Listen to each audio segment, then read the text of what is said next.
Everyone, happy Dussehra to all. आणि आज तर आमच्या कॉलेजला सुट्टी आहे, त्यामुळे तुम्हाला व्लॉग आज पूर्ण घरातला बघायला मिळणार आहे, प्लस कॉलनीमधला. Stay tune. आता मी चाललो आहे, आमच्या इथं देवी बसली आहे, मी नैवेद्य घेऊन चाललो आहे तिथे. आमची देवी दाखवतो तुम्हाला. बस रे, बस की तिथं. Me guys side please. हटो हटो यहाँ से. ये देखो, मधी मधी मधी मधी यायचं असतं का गं तुला? आज दसरा आहे. आज आमचा दादा मला सोन्याचं ब्रेसलेट करणार आहे म्हण. त्याचं म्हटलंय त्यानं. अरे खरंच काय? मम्मी म्हटली मला की तू म्हणालतास असं म्हणून. बिचारी माझी बहीण, तिला ब्रेसलेट करूया एक म्हणून.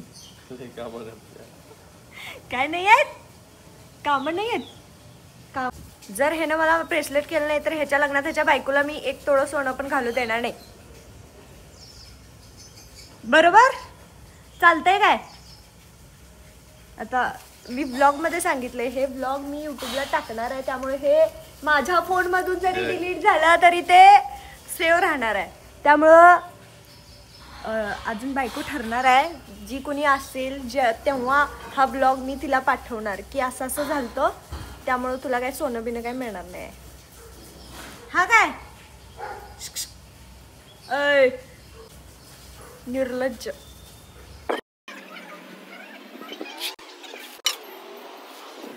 एक थोड्या वेळात येतो मी. रांगोळी पांढरी दे फक्त. माझी रांगोळी अर्धीच ठेवल्यात. 1 मिनिट, अर्धच रांगोळी काढून आता मी झालो रांगोळी काढणार आहे. इथे रांगोळी काढून झाल्यावर दाखवत होतो तुम्हाला, कारण मी लई गडबडीत आहे. माझी रांगोळी 1 मिनिटाची. तुमच्या इथे दसरा कसा सेलिब्रेट करतात हे मला कमेंट करून सांगा. हे आपट्याचं पान आहे आणि आज ह्याला सोन्याचा मान असतो, त्यामुळं हे आज सगळीकडं वाटलं जातं, देवापुढं ठेवलं जातं. आणि हे देताना असं म्हणतात की सोन्यासारखं राहा. आता हे म्हणू नका की आम्हाला हे माहिती आहे वगैरे, ते काही नाही. ज्यांना माहिती नाही आहे, म्हणजे फक्त आपल्याकडे असं आहे, थोड्या गावांमध्ये असं काही नाही आहे, त्यामुळं मी हे सांगते. पुरणपोळी, बटाट्याची भाजी हेच खायचं असतं म्हणजे नैवेद्य हा लागतो देवाला, त्यामुळे आज मी ही खाणार आहे. ही माझी रांगोळी झाली आहे. कशी आली आहे सांगा. Not perfect but okay. मी अध्यक्षापासून राजीनामा दिला. अध्यक्ष महोदय, अध्यक्ष आहे मॅडम, काय पाहिजे का? तुमच्यासाठी हे आणायचं राहिलं बुके. सॉरी, नारळ, श्रीफळ, शाल, सोनं म्हणूनच घ्यावं होतं बुके. माझ्या आबरू काढायला माझ्या घरला येतात. परवा तर एवढी भांडायला नेवी. काल एवढी भांडणं लावून गेल्या. भांडणं म्हणजे भांडणं प्रॉपर रडायचं घ्यायला आली. आणि अर्धा तास थांबले, तिला मी बाहेर काढलं होतं. काय नाही, पप्पाची बाजू घेत्या, मम्मीची, अंकलची, सगळ्याच्या बाजू घेत्या. काय मी पण तसं करतोय, तुमची बाजू घेते मी. बस मग वरडत. मग तुला सांगायला येतो आमचं घर चांगलं, पण मला दिसतं तुमचं घर तुला सांगायला. असंच करूया, असायला तर पाहिजे चांगलं. तुझ्यात ना तेच की काय करायचं. माझ्या सगळं चांगलंच आहे. तू ब्लॉग टाकली नाहीस का? मी लय मारला, लक्षात ठेव. टाकले असे व्हिडिओ करून ठेवताय ना आणि शेवट सगळं डिलीट करून टाकते. Cross blogging. मी लोक म्हणणार दोघी बी सेमच टाकतात. काय बघायचं आहे ना, हिच्या ब्लॉग मध्ये ही, हिच्या ब्लॉग मध्ये ती. पण आमचं वेगवेगळं. आमच्या मम्मी काय म्हणाला सांग, तुझ्या मेघीचे भांडण झालं, ब्लॉग का टाकलं किती? मी म्हटलं तू ब्लॉग बघितलीस?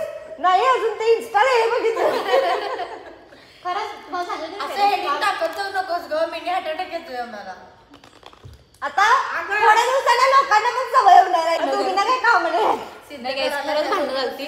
का माझ्या ब्लॉगमध्ये सांगितलं बंद कर. मी तुमच्या ब्लॉग, हिच्या ब्लॉगमध्ये सांगतो काय झालं. अगं बंद करते. DIY मध्ये जायचं होतं. मी काय म्हणलं निकेत चल. हा मला म्हणली नाही मेघे, माझा आधी तू थांबतो, डोकं फिरले माझं सगळं दुकान लागलंय, तू गप्प बस, गाडीवर बसले, मी रिक्षात जातो. आणि पप्पांना फोन केल्या, ह्यांच्या पप्पांना पप्पांना फोन केला मला न्याय द्या मग पप्पा म्हणले नाही मग आणि परत चिडली माझ्यावर मला म्हणते रिक्षाला बसव म्हणत्या वेळेचा मला बसवतो मी रिक्षाला तर काय बसू फोन करून बोलून घ्या मला रिक्षावाल्याला मी काय येऊ म्हणलं मग मला लाईनी झाली मग नंतर मग गाडीवर नेताना मला म्हटली सॉरी की ग सॉरी की ग सॉरी की ग म्हणजे काय ते पहिला कागद फाडायचं जुळवायचं याला काय अर्थ आहे सत्य आहे हमरे पिताश्री का फोन आ रहा है रुको जरा हा पप्पा निघा हो हो मला ना वेळ होईल पप्पा 10 मिनिटं हो पप्पा हां हां खायला ह्यांना काय निघायले मला हां म्हणून मी इथं आलो. अव्वा बंद काय की तुला काय सांगतो मी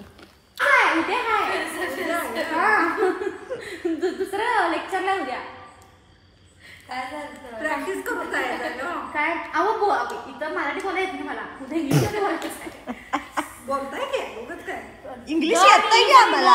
पुढे मला काय येत नाही काय झालं विषय काय झालं माहिती काय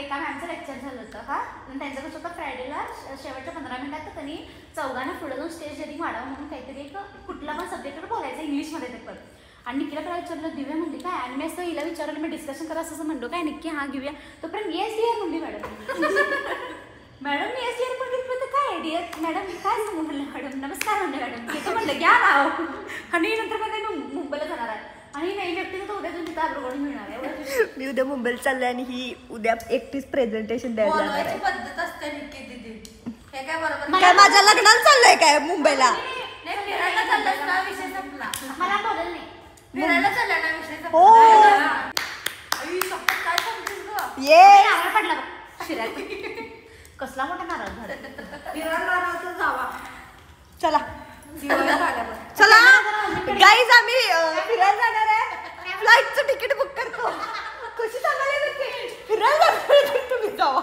मी दोन ताशी बघितलं काय नाही देंगा मी ते काय केली तिची तसं बिल आठवत नाही उद्या काय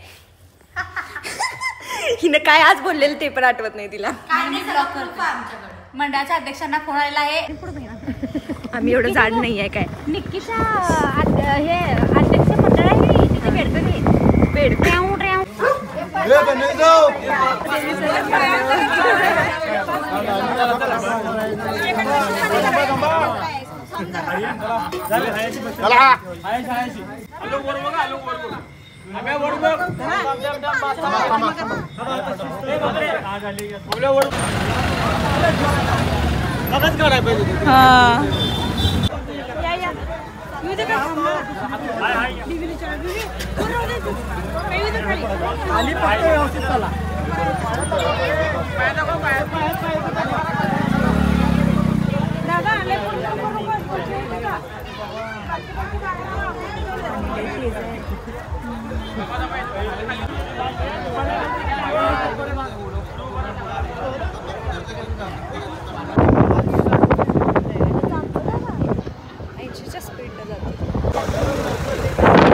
टीव्ही होती पहिल्यांदा टेम्पोमध्ये बसलो छान